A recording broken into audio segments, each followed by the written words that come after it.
Hello and welcome back to Whiskey Wars. My name is Sean and tonight we'll be reviewing Rittenhouse Bottle & Bond Rye. Let's get into it.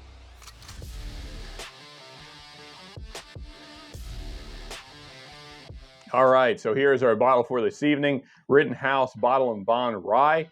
So that means, of course, it is at least 4 years old. It is 100 proof and everything in this bottle came from one distilling season. So that means we got a pretty good quality product on our hands here. And also, for those of you that do not know, this is a Heaven Hill product. So let's go ahead and get into this. Let's see here. Any other interesting information on the front? No, not really. Of course, all the things I already said. On the back, it just says it is a storied Pennsylvania-style rye whose heritage commemorates Philadelphia's famous Rittenhouse Square.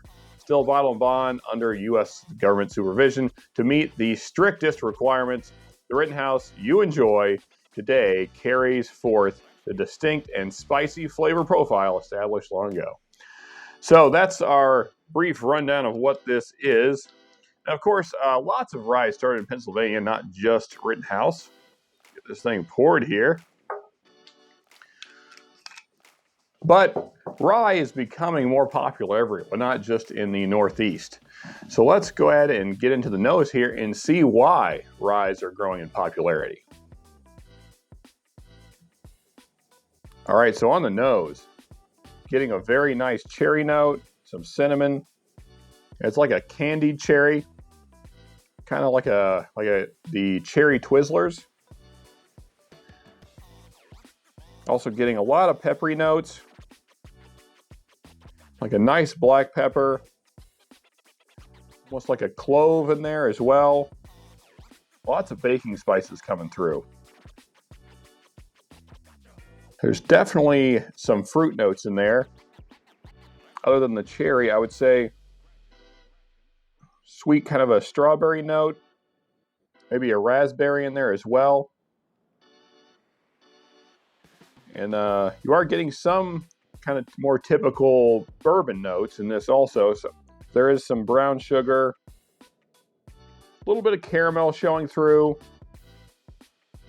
But I would say that the dominant notes on the nose are definitely that cherry and cinnamon. Those are probably the two most prominent. And then that black pepper is probably third.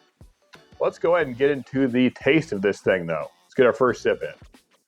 Well, that was my first sip of the day. And so that rye spice is kind of a bit of a tongue punch there, but very enjoyable. So the spices you got on the nose are definitely showing through on the palate. So lots of cinnamon, lots of cherry, lots of fruity notes. That strawberry is definitely present, kind of mid palate. Definitely getting some raspberry, some sour berry notes in there as well. And then you also are getting that caramel. There's a very nice caramel presence. There's hints of brown sugar. I would say that's not quite as present as the caramel and the other notes, but there is hints of brown sugar in there also. And then there's just a little bit of tingle from like black pepper also. I can definitely see right away why this is LeBron James's favorite rye. Let's go ahead and give it our second sip here. Yeah, so all in all, just a really nice rye experience. It's very fruity up front, lots of sweet notes coming through. You're also, the cinnamon and other spices are mixed in with that. So it has a pretty good complexity as well, especially considering this is a budget-friendly rye. I think I paid around $25 for this bottle. So definitely pretty much in anyone's budget and really enjoyable. The finish gets a little spicier, getting a lot more cinnamon, a lot more pepper notes. There's hints of some oak in there, a little bit of char and some oak presence on the finish as well. But all in all, a really nice experience, really enjoying this rye so far. And some people don't know how much LeBron James really enjoys Rittenhouse. In fact, he was actually tweeting about Rittenhouse recently. He mentioned something about lemon heads or lemon drops. I didn't get any of those notes, LeBron, so maybe you'll have to fill us in more as to what you were talking about. But I will say this. I think, we're going to have a rye battle coming up. And I think Rittenhouse will defend itself pretty well against all the other ryes.